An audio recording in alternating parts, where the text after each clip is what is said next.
New York, a city built by immigrants, a city situated in America where generations after generations of immigrants have fought for their rights to take an equal part of society.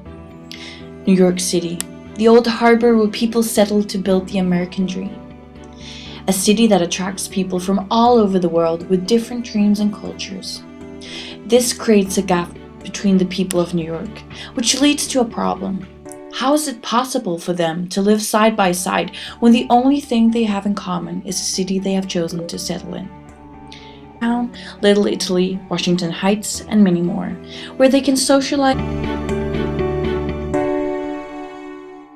My name's Allison. I was originally born in Ecuador. I moved to New Jersey when I was 8.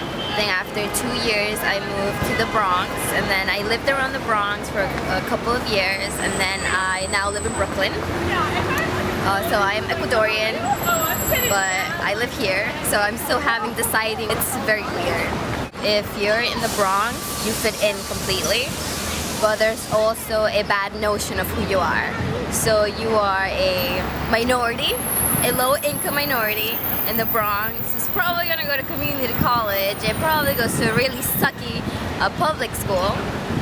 And I mean, if you're you made it out, you're with the white people, and it just depends on where you are. I've been there almost all of my time that I lived in the United States.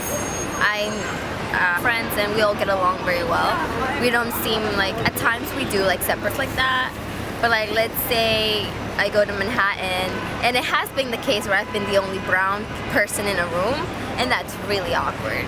And you're just like, whoa, because they don't expect you to be there. Like for example, I went to an info session for this university called Northwestern. It's a very, very competitive school, and out of 300 students, there were probably like 3 Hispanics.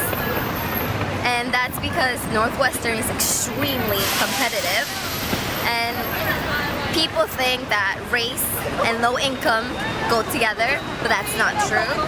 At times it seems to play that way, but it's not. But it did happen that way, that there were 3 competitive minorities in the room, and at that time it's awkward because people look at you and you're like, oh, and you feel like you're being looked at because they're looking at me.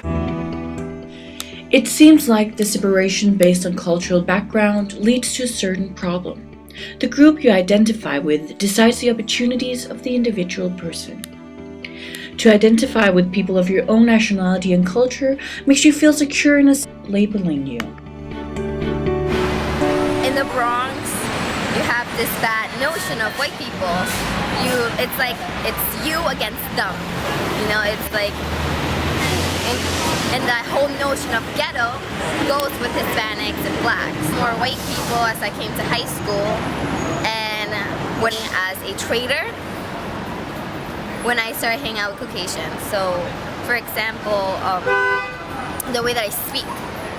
When I moved here, I had a very thick accent, and I didn't like it, an accent anymore. And that's not because I'm ashamed of my culture.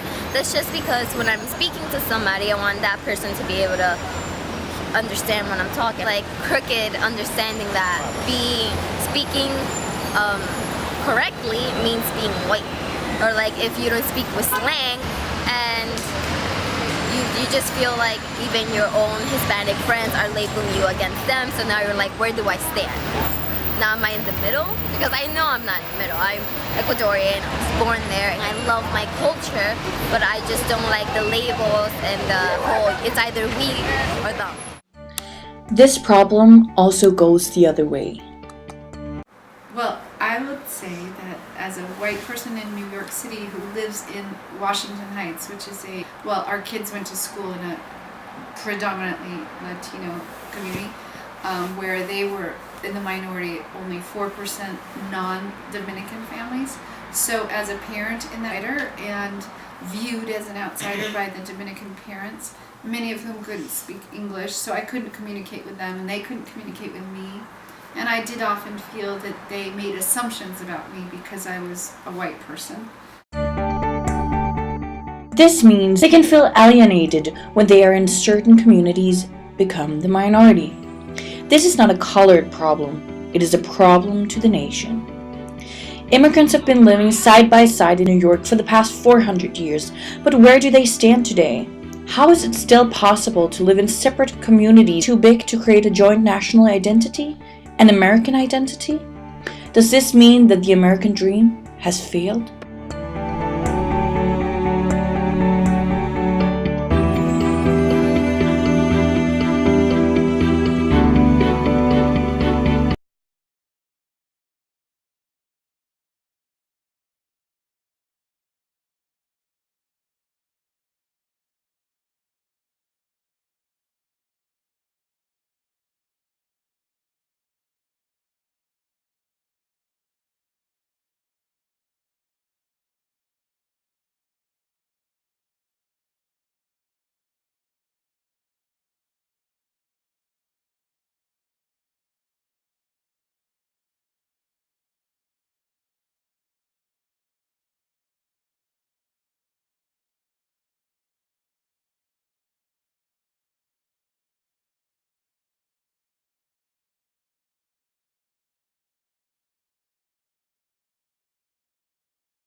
Også i 3.E på Rysensteen Gymnasium har de sidste 2 år tværfagligt arbejdet med Canada, og i den forbindelse drog vi selv i september i år mod Canada.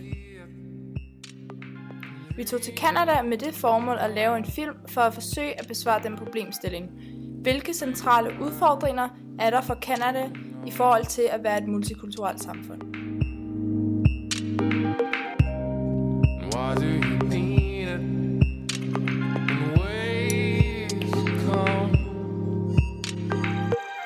I Danmark har vi folkekirken, i Canada har de multikulturalismen. Den canadiske multikulturalisme blev i 1971 indført som landets officielle politik. Der er derefter opbygget et nationalt fællesskab omkring den konstruktion, som The Multiculturalism Act er. Mange af de traditioner og livsritualer, som danskerne har til fælles, har tilknytning til kirken, som har rødder helt tilbage til vikingetiden. Hvis man ser på det danske nationale fællesskab som opbygget omkring folkekirken og dens traditioner, kan det kobles på teorier om essentialisme, hvor det canadiske nationale fællesskab kunne kobles på Benedict Andersons teorier om konstruktivisme. Efter at have læst omkring Canada samt egne oplevelser af landet, fandt vi frem til, at overlevelse er en central del af den canadiske kultur. Begrebet overlevelse virker umiddelbart meget simpelt. Man får associationer til noget fysisk og fundamentalt igennem tiderne for mennesket. For at forstå dette begreb i forhold til den canadiske kultur, besøgte vi Royal Ontario Museum i Toronto. En gennemgående antagonisme på udstillingen var mand mod natur. Denne tendens var gennemgående frem til kolonisering. Kolonisering medførte en form for overlevelse inden for stammer. Eksempelvis skulle indianerne og inuiterne kæmpe for overlevelse mod kolonisterne. I det senmoderne samfund tog begrebet overlevelse en ny form. Overlevelse blev mindre fysisk og mere psykisk. Det handlede om at bevare sin identitet som minoritet i et så multikulturelt samfund. Urbaniseringen gjorde, at overlevelse i naturen ikke var en sådan trussel, som det havde været førhen. Derfor var det ikke livet, som man i så høj grad kæmpede for, men i stedet ens identitet. Over at læse om Canada i skolesammenhænge og besøge kanadiske museer på vores studietur, interviewede vi eleverne fra vores partnerskole for at få sat nogle ord på det multikulturelle samfund. Vi spurgte dem blandt andet, om de oplevede nogle ulemper ved denne type samfund. We don't have something that we can really call our own other than like the land and hockey, I guess. But hockey is played in Russia, it's played in Europe. So we don't have like something that is like ours. We have so many different other things. We have poutine and too. How would you characterize a typical Canadian? There isn't one. Yeah, there isn't one. That doesn't exist. Never. You could say it's like a hockey playing like guy who has a moose and only eats maple syrup and says hey and like has big boots, but like there's so many different things. But that's the point of being a Canadian, is to live and let live, be whoever the hell you want to be. Det kanadiske flag er i høj grad et symbol på landets kultur, da det beskriver den neutrale indstilling, man har til religiøse symboler inden for staten. At have et så neutralt symbol som ahornsbladet vil bidrage til det multikulturelle samfund, som anses som værende et ideal i Canada. Ahornsbladet er dog ikke et tilfældigt symbol. Det har været brugt førhen i den kanadiske historie, på tidligere flag og også på deres mønter. Ahorntræet har været det kanadiske nationale symbol siden 1860. Flaget medfører en form for inkluderende følelse, så alle kan være med i det kanadiske fællesskab. I modsætning til eksempelvis det skandinaviske flag, indeholder det kanadiske flag ikke nogen religiøse symboler, og Canada har heller ikke haft en statsreligion siden 1854. Natur er et centralt symbol i den kanadiske kultur og historie. Vandfaldet Niagara Falls er et af Canadas bedst kendte naturfænomener. Canadas store skove og vilde natur har gennem tiden sat stort præg på landets kultur og gør det stadig. Naturen er ofte et tema i kanadisk litteratur, hvilket hænger sammen med det før nævnte overlevelsestema.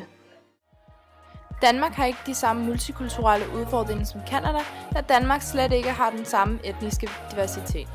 Canadiere fra minoritetsgrupper kan dog have lettere ved at føle sig inkluderet i det kanadiske samfund, da Canada blandt andet har et neutralt symbol i deres flag.